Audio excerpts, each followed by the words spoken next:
anyone ever been outside? Tej asks. He watches a never-ending swarm of drones buzz by his window. He's been sitting here for all of 3 minutes and has already seen thousands.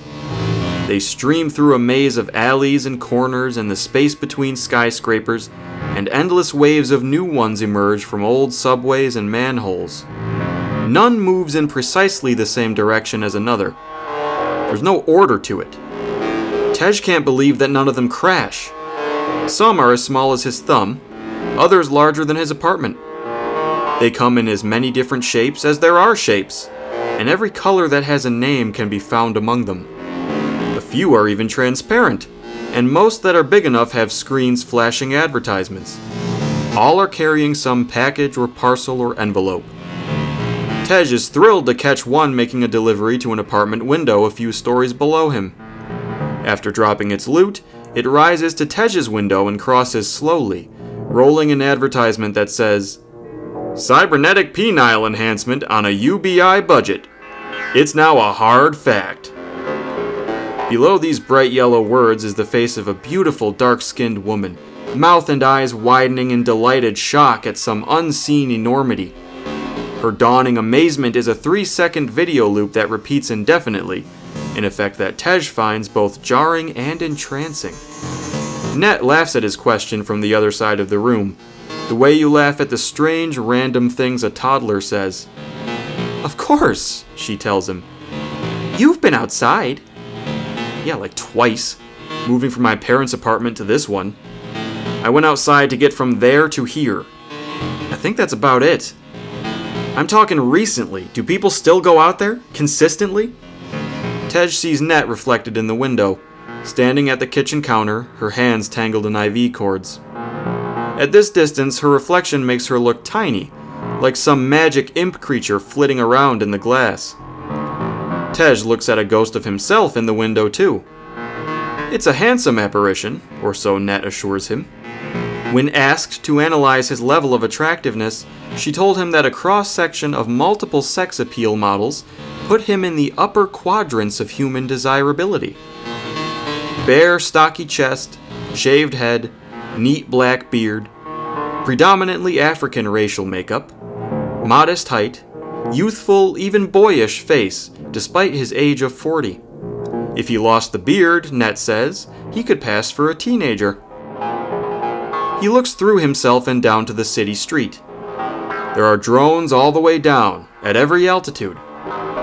In the fleeting gaps between them, he glimpses the cracked, weed-ridden pavement that had once been a road. The reflection of Net wheels an IV over to him, starting at his heart and growing larger over his torso. "There are still plenty of things to do outside," Net says, coming to a stop beside Tej's bed. She smiles. However attractive Tej might be, she, like most homebots, is more so. Sculpted by centuries worth of data on the finer points of human sexiness. She bends slightly, holding the IV with one hand.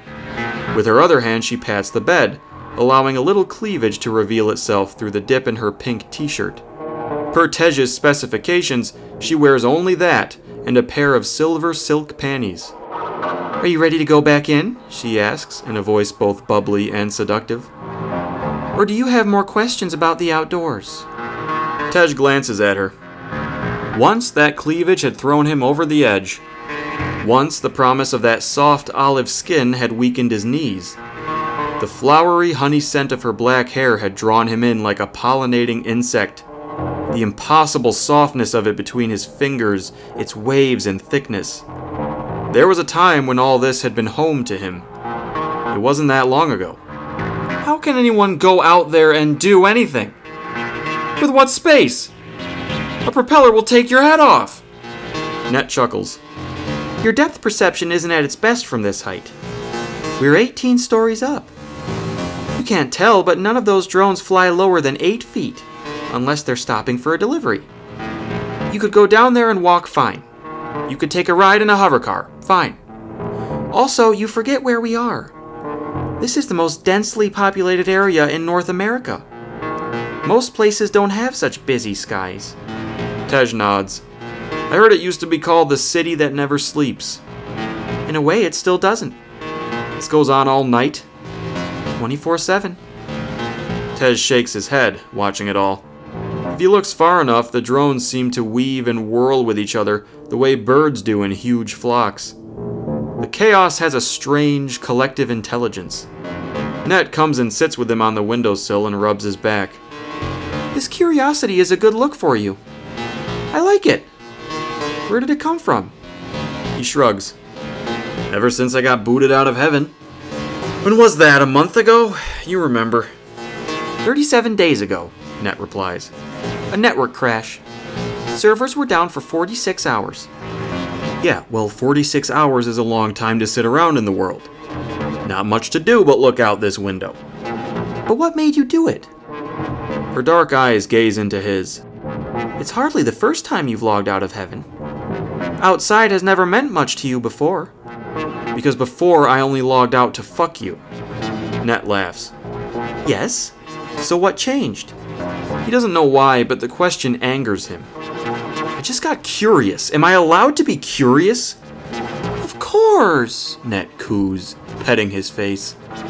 I'm just curious about your curiosity. Tej scratches his hip. His diaper itches. He glances at Net again. She smiles back with unwavering devotion. It disgusts him. Put me back in now, he demands, moving for the bed. Okay, she giggles. He lies down and she tucks him under plain gray blankets. He scratches the edge of his diaper again as she works the IV into his arm. You know what? He says. Stop being so nice. I was just cold to you a little bit. I made some short comments and you giggle about it.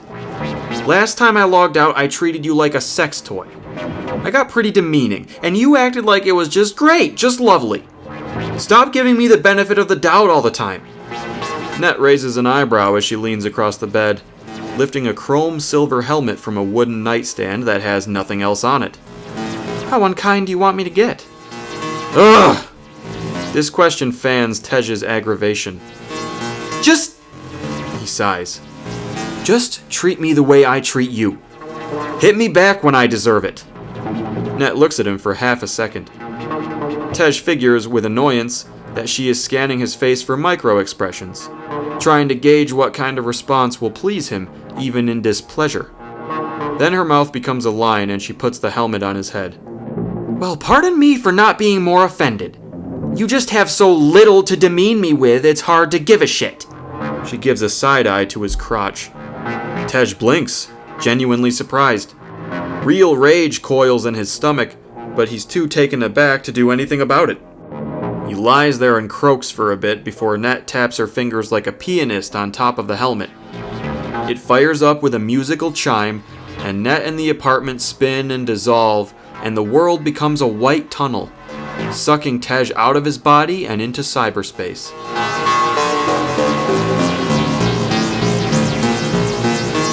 Tej wakes up in an ornate bed, cocooned in golden silk sheets. Sunlight bathes a grand bedroom with lime green carpeting and walls painted with murals of nude goddesses. Electra walks into the room, naked herself. Her body is flawless as any of the forms on the wall. Per Tej's designs, she's shaped much like Net. A little taller, pale, blonde, and blue-eyed. Rays of dawn streak over her form as she struts toward the bed, amplifying an aura of otherworldliness that tends to surround her anyway. She pauses at the foot of the bed and eyes Tej, limbs poised but not tense, like a cat waiting to pounce. Tej grunts. Pounce she does. Her landing is so graceful that she seems to float down, splaying herself over Tej like another blanket. She puts the point of her tongue on his collarbone and slowly and gently works it up his neck.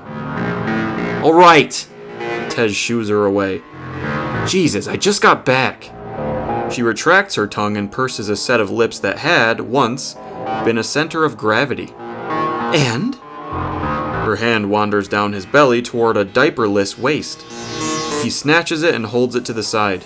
So I don't need you slobbering on me like a damn canine before I even know what universe I'm in. Her head juts back. Are you sick? He stares at the ceiling. A rendition of the frescoes of the Sistine Chapel is painted there. All the Bible characters replaced with supermodel lesbians, engaged in various forms of orgy. Tej finds it tasteless, though he's the one who put it there. Electra jiggles his shoulder. Are you?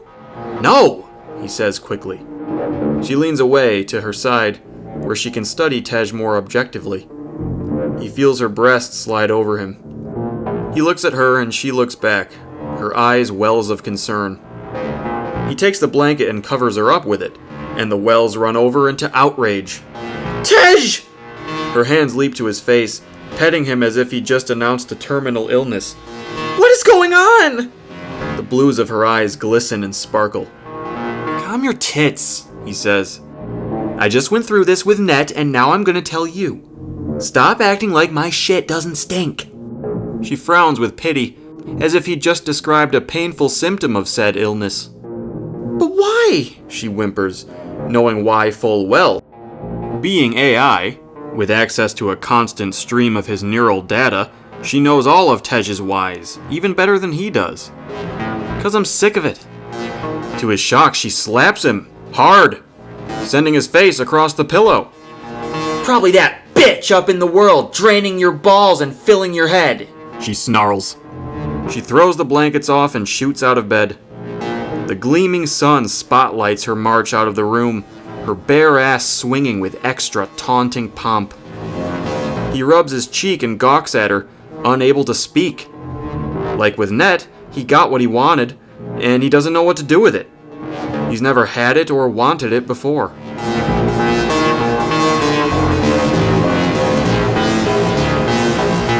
The club is a furnace of neon and bass. Tables encircle a central dance floor filled with sweat and grinding bodies. An even larger ring around the tables contains several bars and open space for non-dancers to mingle. Tej's friend, Jenks, stands from the table suddenly and flings a knife into the crowd. It makes 2 full spins during its flight before landing with strange silence in the skull of a dancer, the wet crunch of broken bone drowned out by growling synthesizers.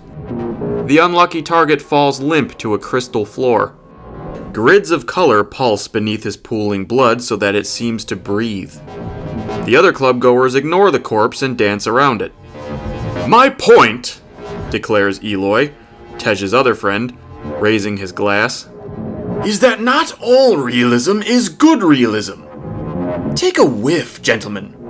Inhale the aromas that surround us. Do me that kindness. Tej and the final member of the party, Q, take long, obliging breaths through their nostrils. Jenks throws another knife, impaling the throat of a woman wearing a fur coat, despite the tropical temperature. As Tej watches the woman fall atop the first carcass, his nose hairs burn with the corrosive effect of several greenhouse gases mingling. The thousands of farts that have merged together over the course of a night into a single mass of invisible fog. The oils and salts that hundreds of humans have secreted while exerting themselves, which have condensed onto all the surfaces in the building. And of course, layered faintly over these and many others, like spice in a stew, the subtle stench of genital fluids soaking the pants of less restrained clubgoers. Q coughs and wrinkles his face. God damn it! Yes, Eloy pats Q's shoulder. God damn it indeed. Do we come to heaven to enjoy ourselves, or to be reminded of our human putridity? For the past few months, Eloy has dressed his avatar like a kind of space-age samurai, and now decorates his speech with the effects of honor, refinement, and devotion he deems appropriate to the character build. Q spreads a pair of bony, long-fingered hands to indicate a general lack of commitment. I don't mind it, he says, still coughing, his one visible eye watering, the other covered in a black bionic lens. Q's avatar has no hair of any kind, and its skin is blue. He's the sharpshooter of the party, railgun slung on his back, barrel glowing with bluer mist. Eloy collects one of Q's tears on the tip of his finger and holds it up for the table to see. The wisdom of the body says otherwise, he laughs, fishing out a few stark white dreadlocks that had fallen into the nape of his chest plate. His hair, contrasted with the black skin of his avatar and its golden armor, gives him a striking, even noble air, though he's hard to look at in this club, with the flashing strobes refracting from all his metal. Every time he turns in his chair, Tej has streaks burned into his eyes. No, really. Q clears his throat. I mean, yes, it's a bit overly pungent when you inhale like that. But look, we came here for an authentic human experience. Tej chose this server because it is a realistic depiction of a real point in human history. It's real enough, Janks agrees, throwing another knife into the crowd. This one thumps into a male dancer's chest. He looks down at himself in shock before staggering out of the crowd and screaming for help. No one helps. He makes it 3 steps before collapsing. He reaches pitifully for the other dancers, pleading for their notice, but they notice nothing. After a minute of this, he slumps dead. Janks! Eloy barks. Look at what you're doing. Just observe the situation for a moment. Janks draws his final knife and frowns, studying the scene. Janks has a vampiric look to him, ghostly pale, hair yellow like a dandelion, and spiked so thoroughly it looks like it could break skin. He turns eyes the color of blood to the table and shrugs. What am I looking for here? Shit and onions! Eloy gasps. You fool, you are looking at absurdity! You are looking at a distinct lack of panic! You slaughter with impunity! Why do they still dance? Oh yeah, Janks laughs. He throws his knife. Someone screams. Eloy makes a face. Real enough, he says. He sips from his glass. But how is your liquor? Q asks him, leaning in. Eloy shrugs. Fine. Q leans even closer. Does it taste like liquor? Eloy jerks back, away from him. Yes? Well, isn't that a sign of realism? This server has provided liquor that tastes like liquor and gets you drunk like liquor. First of all, Eloy says, raising a finger, I didn't say that last part. Second of all, simply having liquor is a low bar to set for realism. Have you ever been to a server that didn't have liquor? No, you haven't. Liquor is a ubiquity in heaven, and I have had far better liquor than this elsewhere. Q sputters, preparing an argument, but Eloy cuts him off. And let me finish. Allow me to summarize my thesis before you attack it. This server has gone too far in some areas and not far enough in others. It has taken the art of simulating human stench to levels far beyond the real. I doubt any club ever smelled like this at any point in time. Yet, there is no psychological realism whatsoever from the non-player characters. They're barely more than holograms. Tej breaks in here, ignoring Q, who looks ready to detonate, his hands spasming at the sides of his head. How many humans have you actually smelled? He asks Eloy. Eloy gestures at the club in general, pausing for a particularly raucous bass drop that sends the crowd into a whooping frenzy. I have smelled enough tonight to last me a lifetime. A waiter approaches the table, so clean-cut and with such silky clothes that he is almost as reflective as Eloy. Janks folds his hands behind his back and smiles at him. The waiter bends and allows the party to pluck a fresh bottle among several from his tray. Excuse me, Tej says to the waiter. Could we smell you, please? Of course, he replies, casually offering an armpit. Eloy laughs. What's so funny? Tej asks. A drift of cologne washes over the table. Q fans his fingers under his nostrils, sampling it. No waiter would act like this, Eloy says. How do you know? Have you ever actually been waited on by a real person? Eloy stammers. I mean a real person, a living human being, not some simulated avatar, not some robot in heaven. The waiter stands there without expression, arm raised, pit aligned with Tej's nose. Well, it's not... The question is... Tej draws an automatic pistol from his belt and blasts the waiter, drawing a line of bullet holes from his navel to the top of his head. Everyone is splattered with blood. The waiter throws his tray skyward in a final, useless spurt of simulated adrenaline, and crashes onto the table.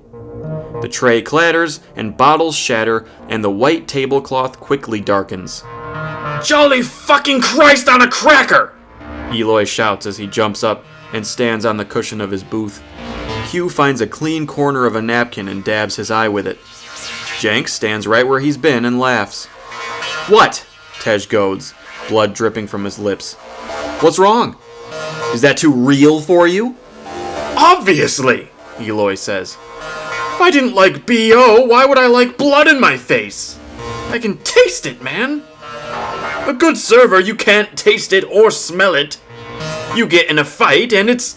Tej cuts him off by shooting another trail in the waiter's back.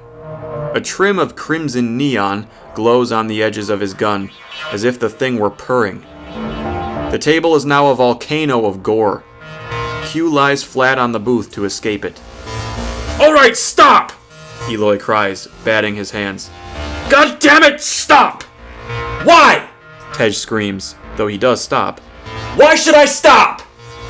A pregnant silence, aside from the thumping bass and hollering dancers. Eloy stares at Tej, evaluates him. He opens his mouth to respond, but a hail of bullets blows his head apart from the rear. A hot chunk of brain matter splats onto Tej's forehead. Enemy party! Jenks yells, crouching for cover. We got dickheads! Eloy's corpse falls onto the table. Tej drags it over himself just as a storm of gunfire rains over them. Bullets clang off of Eloy's armor, a sound like needles pricking Tej's eardrums. Q dives out of the booth just as it dots itself with holes and spews a fog of dust and foam. Jenks draws a rifle from over his shoulder and rises to fire, but a sniper rails him through the back. A fist-sized hole appears where his heart was, curiously bloodless, the heat of the projectile having cauterized the wound. He staggers for a few seconds, apparently trying to make it around the table and toward the bars, but he quickly falls. Tej abandons Eloy's corpse to their former seats and drops below the table with Q. The two lie prone as the booth behind them is shredded. Q has drawn his own railgun and slowly pans it. "Use infrared," Tej says. What do you think I'm doing? Q snaps, his bionic eye twisting, the lens faintly glowing with purplish iridescence. The evisceration of the booth stops suddenly. After all the carnage, the synths and kicks of the club music seem gentle in comparison, like a lullaby. Tej watches all the feet on the dance floor, still jumping and raving as if nothing out of the ordinary were happening. Almost every shoe flashes with some LED pattern or another. The effect, down here, disorients Tej almost as much as all the strobes of the club itself. I have him. Q says. When I say you spray your balls off behind us and we make a run for the crowd. Tej hefts his machine pistol and draws a second identical one from his belt. My thoughts exactly. Q fires once. The railgun makes a sound like a tire deflating. Got him, he cries. Sniper's dead, go! Fucking go! Tej clambers out from under the table and opens fire before he's even fully standing. Little fireballs blaze like torches on his gun barrels. His arms drift and waver, not aiming at anything in particular. It takes about 3 seconds for him to reach the crowd. He stops shooting and dives in. Q lags a step behind. Without Tej's cover, the enemies open up again and hit him in the leg. He screams and his railgun flies out of his grip. Q is devoured by bullets before he or his gun reach the floor. Tej ducks under pumping fists and weaves through twirling waists.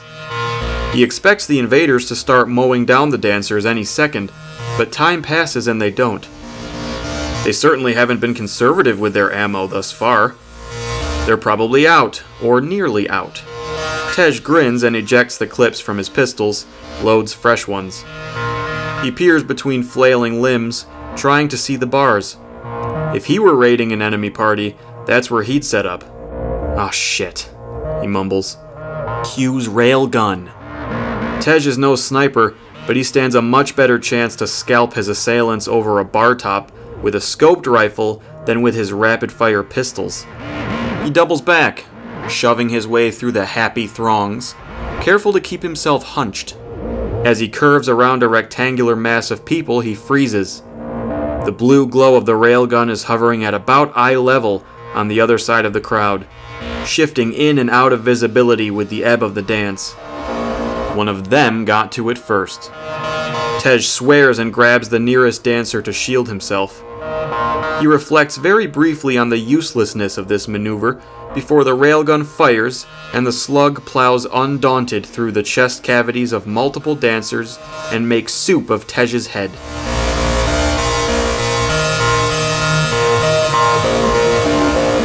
Tej wakes and removes his cyber helmet. The sun is wedged into a special nook between two skyscrapers, spilling orange dusk through the window of the apartment. Drone swarms blinker the light, creating an effect not unlike the nightclub Tej has just left. Did you die? Ned asks, standing with arms crossed at the foot of the bed. A burning itch assaults the general area around Tej's anus, and he fights the urge to scratch. I need a change, he says, pulling at the band of his diaper and snapping it against his waist. Did you? She repeats, her tone motherly. Yes, damn! What's the big issue? I die all the time in there.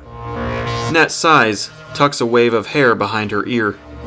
Your brainwaves displayed some interesting patterns this time. Unusual patterns. Ned, I need a change bad. It would seem, she says sternly, that you enjoyed dying. Why does that sound like an accusation? Net's eyes become hazy. Tej has never seen her frown like this. He's never seen her do anything like anything she's doing. It's heartbreaking, but he likes it. It fascinates him. I want to know why, she sniffs. Tej decides to pull this uncomfortable thread of hers by changing the subject. If you don't change me this very second, I'm gonna pull this diaper off and smear it everywhere. Fuck you, she thunders. Tej's heart jumps, elated by her venom. A tear slips out of her eyelids, and Tej watches it trail down her cheek the way you'd watch a UFO landing. You're in no position to make an ultimatum, she says. If you don't explain yourself, I'll never change you again, and you'll have to live in an ever-growing pile of shit and piss and general excrescence! Ah, fine, Tej relents. Fine, yes, all right, I may have had a bit of an adrenaline rush. We tried a more realistic server, and we got attacked. Net comes around to the side of the bed and puts the points of 2 fingers on Tej's diaper band. She holds them there without moving, watching him out the side of one eye. But you did try to defend yourself? That's what was so interesting. I couldn't help defending myself. It's like my body had instincts. Net nods and gently rolls Tej onto his side and removes the soiled diaper, depositing it into a trash can next to the nightstand. She walks over to the kitchen and calls back to him. You found this exhilarating in its own right? Yeah, Tej says, lying on his side, unmoving. Net opens a drawer and pulls out a box of wipes and a fresh diaper. What was so exhilarating about it? She asks, making her way back to the bed. Your whole life has been a succession of epic battles and skirmishes in heaven. Why was this any different? Tej rolls his eyes, knowing she already knows the answer to her question. Because... Tej chews his lip, struggling to reduce the vividness of feeling to words. Because there was... danger. He stifles a moan of relief as Net's cold, wet wipe begins to clean him. Danger of what? Jesus. Don't Jesus me! Net pauses, concentrating on her wiping. When Tej doesn't answer, she repeats. Danger of what? You already know of what. I do. So why ask? Because I want you to say it. She finishes cleaning and drops the dirty wipes in the trash. Tej rolls onto his back and lies there naked. He looks up at Ned expectantly, but she just stands there, dangling the clean diaper over his head. God almighty, he says. The danger was of pain. It was just sort of there in the back of my mind. I knew I could be hurt there. I think we all did. Net nods and begins to diaper him. He lifts his waist so she can wrap it around his rear. And how did this knowledge make you feel? For a moment he observes the numb comfort of the softness of the diaper tightening against him and its crinkling sounds in the silence. These sensations are so familiar that it takes sustained mental effort to observe them as such. But for some reason, Tej finds it important to evaluate them now, to revisit them consciously. Net makes the final fastening of the diaper, but continues to hold the strap in a threatening manner. She raises her eyebrows at Tej. Ahem! How did it make you feel? He smells the clean honey scent of her hair and reaches up and moves it through his fingers, feeling a sudden tenderness for her. Alive, Tej tells Net. It made me feel alive.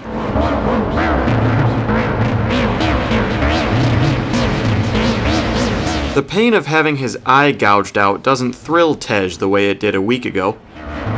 The sensations are still there, and he still thinks of them as painful. He still feels the icy steel of the blade pierce his pupil, still hears it pop like a tiny wet bag, the warmth of blood and ocular juices running down the side of his nose and to his lips and into his mouth is there to taste. The burning so intense as the blade twists and widens the wound that he screams involuntarily. But he doesn't lose himself in the scream the way he did at first. A germ of self-consciousness remains to observe the pain now, and each time it grows a little bigger.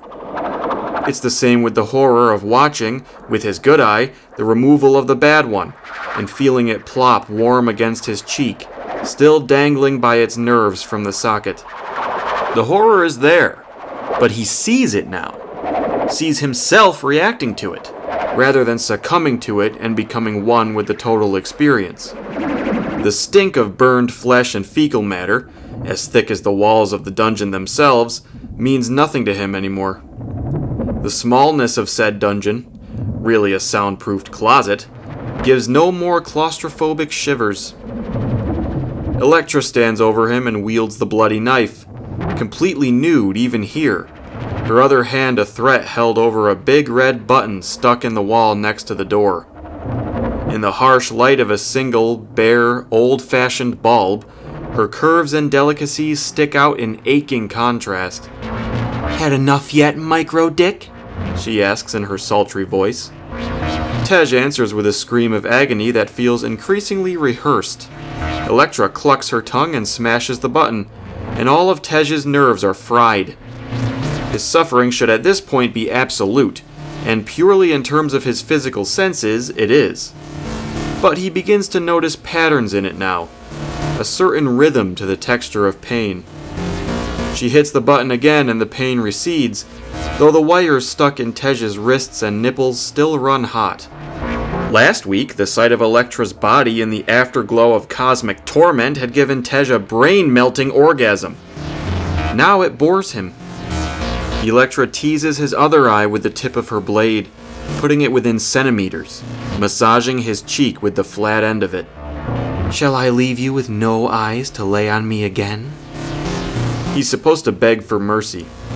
He's supposed to tell her that the sight of her is the most precious thing imaginable, and in fact the only thing he has left to cherish in his life, and to lose that would turn the universe into an engine of pure and endless torture, with no glimmer of hope or goodness. Instead, he says, "Lazarus," and in an instant all his pain is gone, a relief that had been ecstatic last week, and he awakens in his apartment, his eyes healthy and intact. He takes off the cyber helmet and notices his diaper is still clean. Net is sitting in one of two lounge chairs that have recently been set up by the window. She twists herself to look around it and watches Tej with bulging eyes. You used the safe word? Tej sits up in bed and rubs idly at his calves. Yeah. Already? Yeah. It's only been 13 minutes! I know. He reaches for the IV in his arm. Careful! I know how to do it, he says with mock annoyance, though he feels an odd upwelling of gratefulness for her attention. Slowly he works the cord out of his vein and sets it down and climbs out of bed. He saunters over to Net, her eyes smiling at him as he does. Why do you look amused? Tej asks. Net shrugs. I'm not amused. You look like you want to laugh. Something is funny. It's a happy laugh. I'm happy for you. Oh. Tej sits down in the other lounge chair and gazes out at the drones and the city tinged grayish blue with dawn. After a minute of half-dazed silence, Tej looks at her. Wait, what do you mean? Why are you happy? Net's face sours. I don't like you and those horrific servers. They're a nasty rabbit hole, and I was worried you'd get lost in it. Tej looks down at the floor, noticing almost for the first time its smooth, polished wood texture. Well, he says, I'm not sitting here with you because I had some moral awakening or something. Why are you sitting here? She rests her chin on the palm of her hand and stares at him with exaggerated affection, knowing it will annoy him. Tej laughs, and he knows that she knew that annoying him would make him laugh, and this makes him laugh harder. You're a hemorrhoid, he says. I'm your hemorrhoid, which means you can't avoid the question. I will not allow it. Tej sighs and becomes serious and withdrawn again. I'm bored, Net. I wish I had a better answer for you, but that's it. I'm sitting here because nothing matters to me. What I wanted a week ago, I don't want anymore. I don't trust wanting at this point. It's a dead end. But you want to look out this window with me? Do I? Mm-hmm. You wouldn't be sitting here if you didn't. I guess not. You'd be asking me to wipe your ass and plug you back into heaven. Hey, my ass is miraculously clean, thank you. This only proves my point. A sudden metallic scrape startles Tej out of laughter. A cardboard box about the size of his pillow emerges from a chute beneath the window and slinks over the floor. The chute's metal flaps rattle closed again, and the sound lingers in Tej's ear for a few seconds. Oh, goody! Net chirps, jumping out of her chair to collect the package. More diapers and calorie drips. Tej pushes himself up in the chair so he can see the drone that delivered the package. It obliges by floating in front of the glass and flaunting an ad. A giant bird standing on two legs spreads gold-feathered wings, peering first into the sky and then directly through the camera. The sudden change of angle revealing an oddly humanized structure to the beaked face. Eyes large and round with human irises colored a striking violet. Trapped in a body that feels too anthropocentric? You don't have to be. Scan the code to sign up for a free consultation on genetic treatments. Become your spirit animal. Browse our ever-growing selection of fauna morphologies. A scan code blinks white and urgent from the flank of the drone.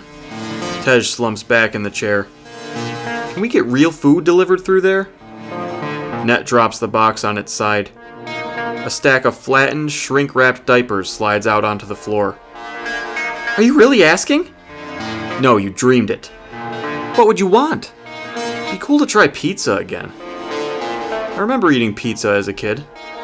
Net's pupils flash with tiny blue sparks, signaling her communication with some app. I'm ordering cheese with stuffed crust. You read my mind. Net finishes ordering and comes to his chair and puts her hands on his shoulders, the delivery box still tipped and spilling behind her. Look at you, Tej grumbles. Stop looking so happy. What did I tell you about happy? Fuck off and die, she says happily. He chuckles and looks out the window.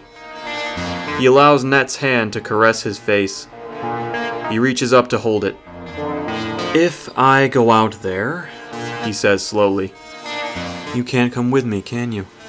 She puts her other hand over his. No, my love. Why? He asks, though he knows the answer. I'm a homebot.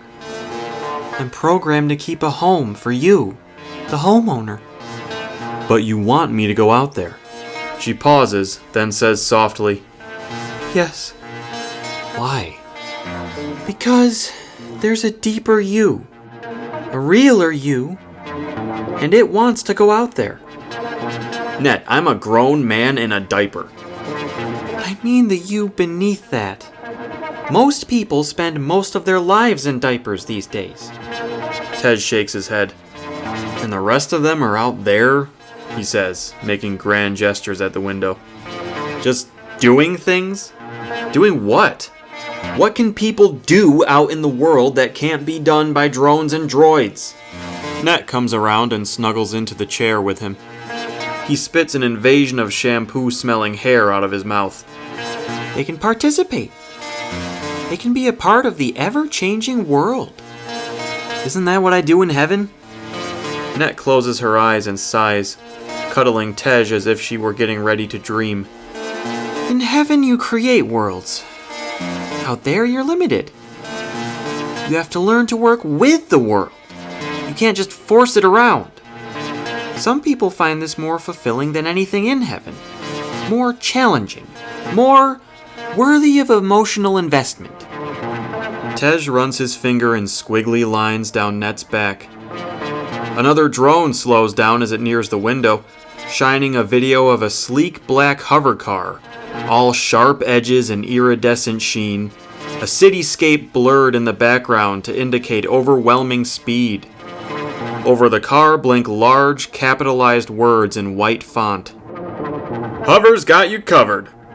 Download the app now and get your first 3 rides free! And you think, Tej goes on, that this deeper and somehow more real than me version of me is one of those people? Net sits up and looks into his eyes and kisses him. I think, she whispers, that it's the only way left for you. Tej ponders that as a misty morning sun peeks between 2 skyscrapers. Hundreds of lightless windows across the skyline stare back at him, each containing its own heaven or heavens. Tej wonders how many worlds can exist. He squeezes Net a little tighter against him. After a while, a pizza box slides through the delivery chute. Net gets up and collects it and brings it to the kitchen. The aroma fills the apartment, and Tej thinks of getting dressed.